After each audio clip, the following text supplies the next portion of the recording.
بسم الله الرحمن الرحيم. إلى الشعب المسلم الأبي في العراق الصديق والشقيق، لقد ارتكبت الولايات المتحدة المجرمة والكيان الصهيوني بالتعاون مع حلفائهما وشركائهما عدوانا غاشما على السيادة الوطنية والإسلامية لبلدنا إيران، فقصفوا بجبن ووحشية النساء والأطفال والمدنيين، فاستهدفوا المدارس والطلاب والمراكز الطبية ومؤسسات الخدمات العامة. ففي مثل هذه الظروف اتخذ الشعب العراقي العزيز والمسلم موقفا حكيما وصادقا في مواجهة الاستكبار الأمريكي العالمي والكيان الصهيوني الإرهابي، وأبدى رد فعل مؤثر وثوري إزاء استشهاد قائد الثورة الإسلامية ومرجعها الكبير سماحة آية الله العظمى خامنئي وسائر الشهداء الأبرار.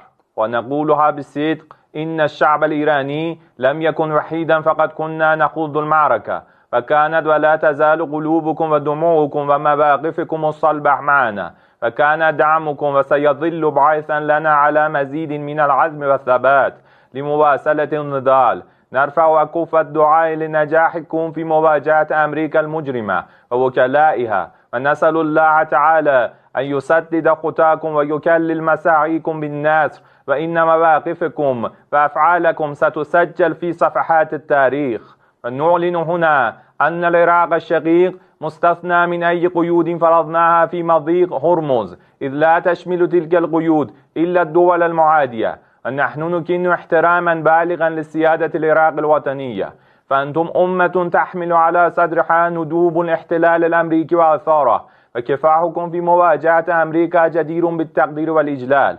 لقد أثبتتم عمليا أنكم أمة لا تستكين ولا ترضخ لمنظومة الهيمنة، وذلك مدعاة فخر واعتزاز لكم.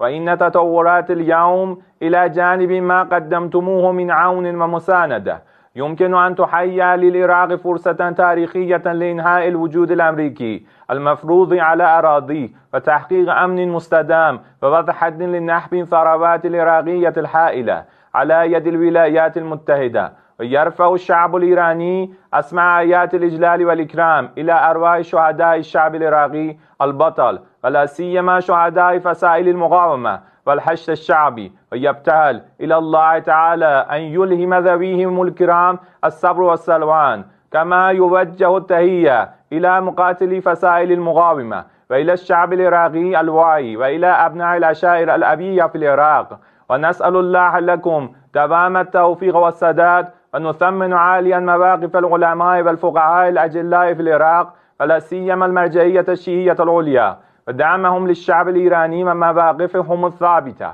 في مواجهة الاستكبار العالمي.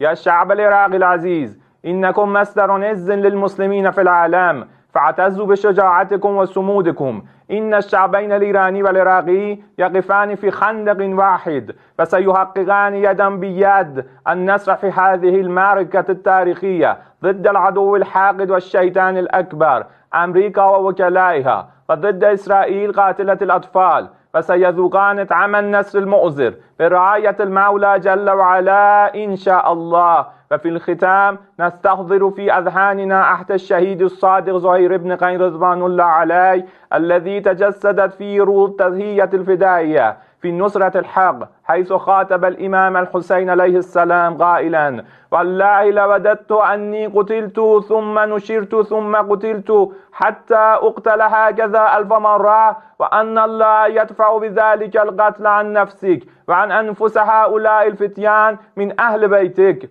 والسلام عليكم ورحمة الله وبركاته.